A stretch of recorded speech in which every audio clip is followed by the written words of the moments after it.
Can you hear me? Yes. Just make sure. Can't see.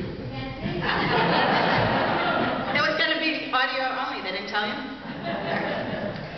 I was asked to speak to you. First of all, I want to thank the Tea Party for inviting me here to speak today. I appreciate it. And I want to thank all of you in the audience for taking time out of your busy schedules to educate yourselves on this important topic. I was asked to speak to you about the Organization of Islamic Cooperation and its UN resolutions to stifle freedom of speech. So first, who is the OIC? The OIC is the second largest international organization in the world, behind only the UN.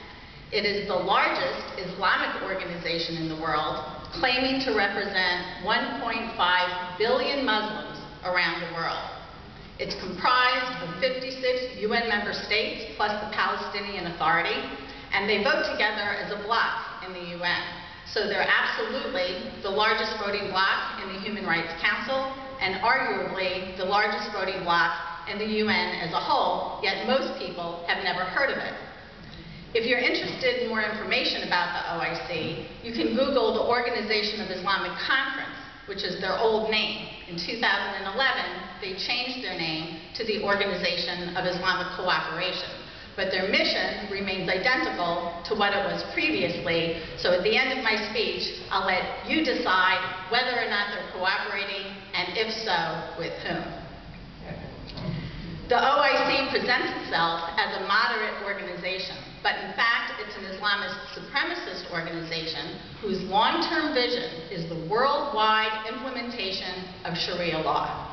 As such, its top priorities are the supremacy of Islam and what's in the best interest of the Islamic Ummah. It's a community mentality totally at odds with Western notions of individual freedom and individual rights. It's within this framework, through the lens of Sharia law, that all ideas set forth by the OIC have to be analyzed. Right now, their goal is the international criminalization of all speech that sheds a negative light on Islam, Muslims, Islamic theocracy, Sharia law, and even Islamic terrorism. Knowing they can't accomplish this overnight, they target UN bodies and introduce UN resolutions and also EU parliamentary legislation, often using language in a watered-down form in order to achieve their goals gradually and incrementally. Under the guise of sensitive speech, responsible speech, or politically correct speech, what the OIC really wants to do is to stifle your freedom of speech.